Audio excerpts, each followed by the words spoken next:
तो हेलो दोस्तों, स्वागत है एक बार और H2 में। देखिए, इसमें जो है फर्स्ट अमेंडमेंट एक्ट 1951 कर रहे हैं। उसके बाद अगर जो टाइम बचेगा तो सेवन्थ अमेंडमेंट एक्ट भी कर लेंगे। चलिए आइए फर्स्ट अमेंडमेंट एक्ट 1951 पहले देखते हैं क्या कह रहा है।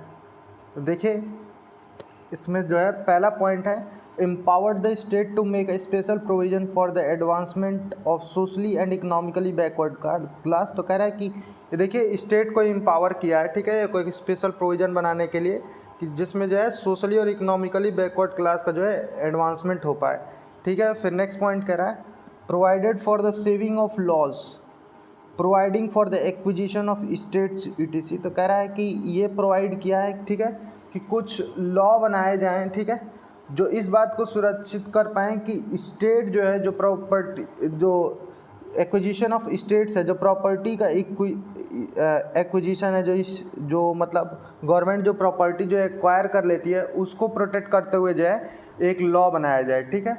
फिर कह रहा है, थर्ड पॉइंट देखिए, कह रहा है added 9th schedule to protect the land reform and the other laws included in it from the judicial review. तो कह रहा है कि देखिए 9th शेड्यूल को ऐड किया है, किस लिए कि जो है जो लैंड रिफॉर्म्स हैं या फिर अदर लॉ जो भी जो 9th शेड्यूल में डाले जाएंगे, ठीक है, उनको जुडिशियल रिव्यू से जो है प्रोटेक्ट कर पाए। बेसिक यही था इसका, ठीक है।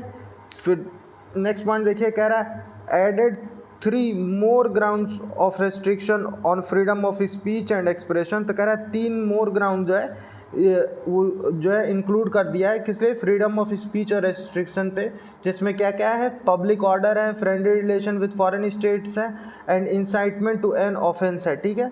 फिर also made the restriction reasonable and thus justiciable in nature. और कह रहा है कि जो रेस्ट्रिक्शंस हैं उनको रीजनेबल भी बना दिया है, और चूँकि रीजनेबल बन गया है इसलिए क्या हो गया, वो जस्टिसेबल भी हो गया नेचर में, ठीक है। फिर नेक्स्ट पॉइंट देखिए, नेक्स्ट पॉइंट कह रहा है provided that state trading and nationalization of any trade or business by the state is not to be invalid on the ground of violation of the right or the right to trade or business। तो कह रहा है कि state जो है कोई भी जो कह रहा है provided the state trading and nationalisation of any trade. तो कह रहा है कि स्टेट की जो ट्रेडिंग है या फिर नेशनलाइजेशन है, ठीक है, किसी भी ट्रेड का या बिजनेस का अगर जो स्टेट करता है, ठीक है, तो उसको जो है इनवैलिड नहीं किया जा सकता है इस ग्राउंड पे कि जो है वो ट्रेड के राइट को या फिर बिजनेस के राइट को जो है वायलेट कर रहा है, ठीक है। आइए नेक्स्ट पॉइंट देखते हैं क्या आइए अगला देख लेते हैं, ठीक है। 7th अमेंडमेंट एक्ट भी कर ही लेते हैं, टाइम बचा है तो।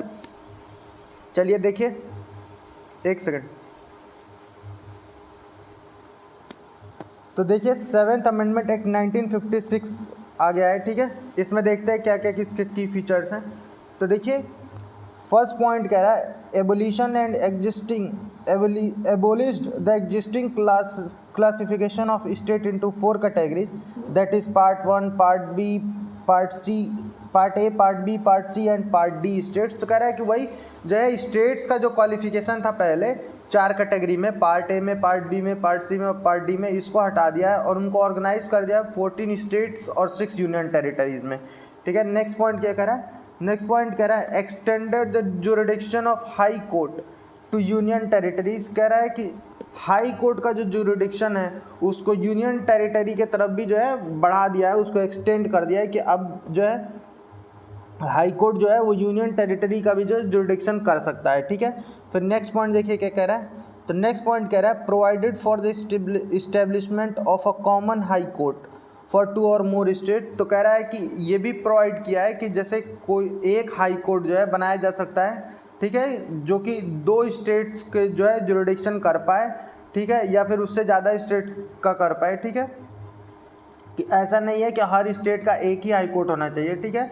तो इसके लिए इस्टेब्लिशमेंट किया है। फिर नेक्स्ट पॉइंट देखिए क्या कह रहा है। तो नेक्स्ट पॉइंट कह रहा है provided for the appointment of additional and acting जजेस ऑफ द हाई कोर्ट। तो कह रहा है कि देखिए इसमें ये प्रोवाइड किया है कि जो है हाई कोर्ट में जो है एडिशनल जज और एक्टिंग जज को भी आप अपॉइंट कर सकते हैं। देखिए एडिशनल जज और एक्टिंग जज का क्या मतलब है कि देखिए हाई कोर्ट में तो जजेस होते हैं, उनका नंबर फिक्स होता है, ठीक है, लेकिन चूंकि केसेस हाई कोर्ट में काफ़ी ज़्यादा होता है, ठीक है, तो उस चक्कर में क्या होता है कि जितने हाई कोर्ट के जज है वो सफिशिएंट तो नहीं हो सकते, ठीक है। तो उसके लिए क्या करता है कि जो कुछ रिटायर्ड जज हैं, डिस्ट्रिक्ट जज के तरह जो रिटायर हुए हैं, या फिर कोई हाई कोर्ट से अगर जो जज रिटायर हुआ है, ठीक है, और उनके पास अगर जो फुल एक्सपीरियंस है, उनका ट्रैक रिकॉर्ड अच्छा है, ये सब चेक किया जाता है, ठीक है। तो उनको जो है एडिशनल जज के तरह, ठीक है, मतलब किसी पर्टिकुलर केस के लिए उनको जज अपॉइंट किया जाएगा, ठीक है। तो एडिशनल जज की तरह या फिर एक्टिंग जज की तरह जो है उनको जो है अपॉइंट किया जा सकता है। तो ये पॉइंट उस बारे में बात कर रहा है, ठीक है। तो चलिए देखिए वीडियो यहीं तक थी, ठीक है। तो अगर जो वीडियो पसंद आई हो तो लाइक शेयर और सब्सक्राइब जरूर कीजिएगा, ठीक है, H2 को। देखिए मैं आपसे बार बार कह रहा हूँ कि देखिए शॉर्ट वीडियोस तो आ रही हैं अब, ठीक है। अब शॉर्ट वीडियोस को फॉलो कीजिए, कोई प्रॉब्लम नहीं है, लेकिन चैनल पे काफ़ी लॉन्ग वीडियोस भी पड़ी हैं, ठीक है, उन वीडियोस को कीजिए, ठीक है, क्योंकि वो लाइन बाय लाइन है और बुक से डायरेक्ट है, ठीक है, उसमें ज़्यादा समझ में आएगा। देखिए शॉर्ट वीडियोस का मैं बताया था, एक जो डिमेरिट है वो डिमेरिट है कि इसमें आपको पॉइंट्स देखने को मिलेंगे, ठीक है।